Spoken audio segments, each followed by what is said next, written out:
Magpapakain pala ako ngayon ng BBS decapsulated mga gar. Ganito lang yung ginagawa ko pag nagpapakain ako sa kanila. Nahalo ko lang sa tubig, tsaka inaantay ko lang ng 3 to 5 minutes bago ko ipakain. Pero depende na rin yan sa inyo kung ipapakain nyo na agad.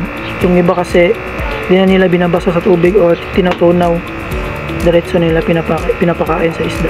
Depende rin na rin yan sa inyo kung saan kayo komportable. Tingnan nyo gar, napaka gutom na yan mga yan. Madami pang buntis. May mga fry na to nasa 15 plus yata. Tapos dito naman yung fry ng pay dirt.